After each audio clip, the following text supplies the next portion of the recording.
Hello, my friends, and welcome back to my channel. Thank you for being here and being a part of my community. You have no idea how much I appreciate you. It is a bit of a gray, dreary day, but the sun is starting to come out. The animals are starting to realize that the rain is done. And, once it does finish raining and we get a little bit of sun, even sun through the clouds, everything perks up and starts to look real pretty again. Even though it's a gray sky and cloudy, it's pretty. Of course, I may be biased, but I think it's pretty. The donkeys think it's pretty too. They have actually looked up and seen me and are not running toward me, so that is how much disinterested they are in me right now, given that they have all that fresh green growth from the recent rains. So we're getting around to breeding season. I've been talking about it, I know, forever, but it's like the big event on the farm. And when we get into breeding season, I start to think about all the things that have gone wrong in years past or that we could do better over the years. God, I'm sorry. Hold on. Sorry about that. Oh my God, that was terrible. I'm so sorry. So that we can either prepare for it, prevent it.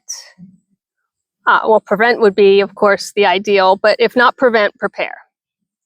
So one of the things that we know can go wrong is complications in birth, a breech, a baby that's turned around, babies that are twisted up, tangled together.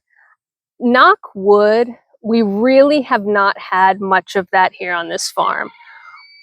Part of it is because of the breeding choices that I make and the decisions that I make as to who stays in the herd to breed and who moves on.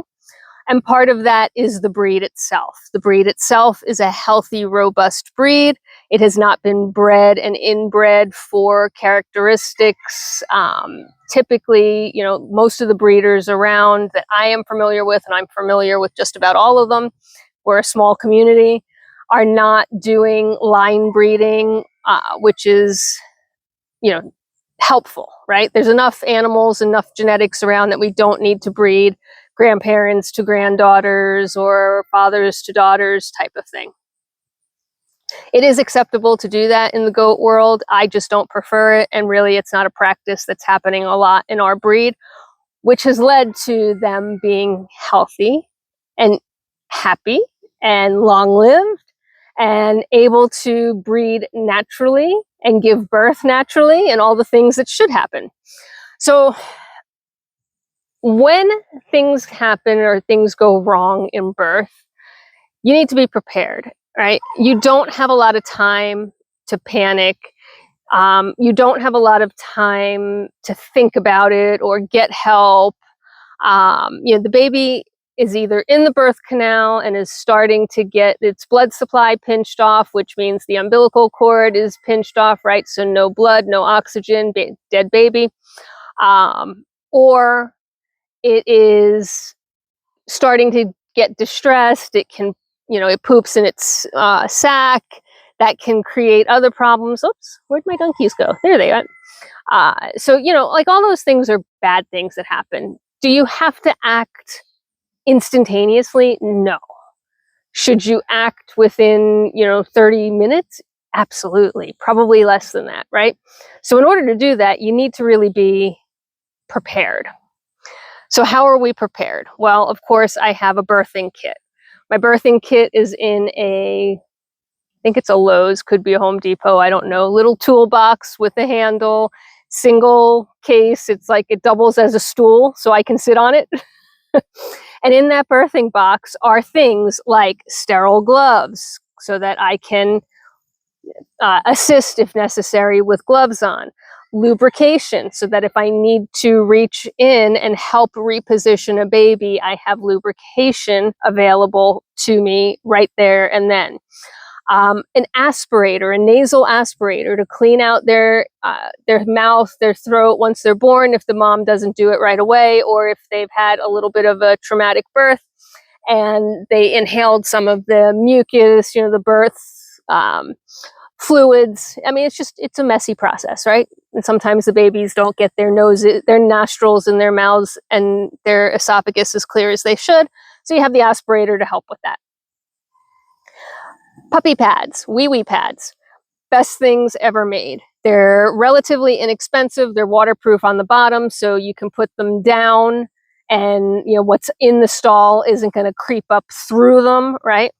I try.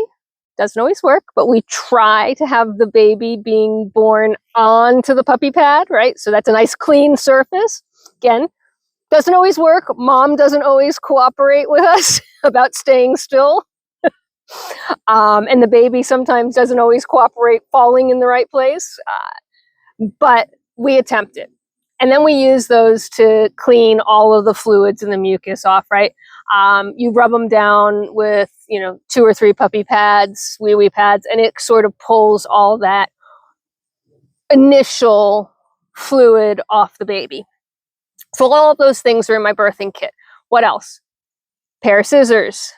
You never know when you need a pair of scissors, right? Cut an umbilical cord or to, even cut up almost anything, right? Like the puppy pads, anything. So scissors. Dental floss. Dental floss to tie off the umbilical cord. I very rarely have to do that. Normally, when a baby is born and the umbilical cord breaks, mom takes care of it as she cleans up the baby. The umbilical cord, seals itself off, and what's little left of it just withers up and dies. Or withers, how about dries up and falls off? Let's go with that. And that's what happens in the real world of nature, right? There isn't anybody running around tying off umbilical cords in the wild. So you would think that that would be the way it should happen. Every once in a while, you have an especially large umbilical cord or one that the mom didn't clean up quite as well, or it didn't break in the right place or whatever. And it's bleeding. Now, it's not bleeding hard. They're not hemorrhaging, but it's not drying up because it's going, it's continuing to have a blood supply. So you tie that off with a piece of dental floss. And then it will do what it's supposed to do, which is dry up and fall off. What else is in the kit? Thermometer. Of course, the thermometer is everything. And then, you have the Vaseline to use your thermometer with, right? Because it is a rectal thermometer. So you want to use some Vaseline before you insert it. And that's in case the mom is feeling ill or looking like, maybe she's got something going on. It's also in case the babies are fading or anything. But those are the basics. It really isn't much, right? A little iodine. A lot of people dip the umbilical cord in iodine dip to, clean it off and sanitize it. I don't do that as a regular practice. Again, mom usually cleans it up pretty good and I don't have to.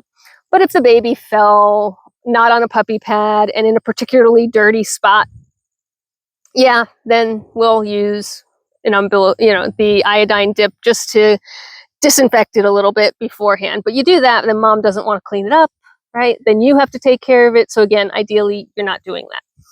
That's just my opinion. It is not a fact. It is not a forced thing. If your practice is different, that is okay, fine. This is my practice. And it works for us. It does not have to work for you. And in fact, if you do stuff differently, I'd love to hear about it because I'd always looking to learn and have, be prepared and have better things on hand. But that's really all I have on hand for the kidding season. And so as weird as it sounds, even though babies won't be born until February, March of 2026, and it's only September 2026. In fact, we haven't even gotten any babies cooking yet because the does haven't been exposed to the bucks yet. That's what my brain is doing, is thinking about and preparing for what's happening there. And I will take the winter to ensure that that kit is full, it's ready, it's flush, it is, ready to go the minute I need it, so that when I do need it, I'm not scrambling for stuff that hadn't been restocked, or worst case scenario, don't have it on hand at all. So that was a lot more than I expected to go over, but there you go. That's how we prep for kidding season, at least early prep, right? This is before babies are even conceived. Just my brain running in circles. I'm going to stop it there. I hope you are having a fabulous day wherever you are in this world. Take care of yourselves, take care of each other, be kind, and I will see you on the back end. Bye for now.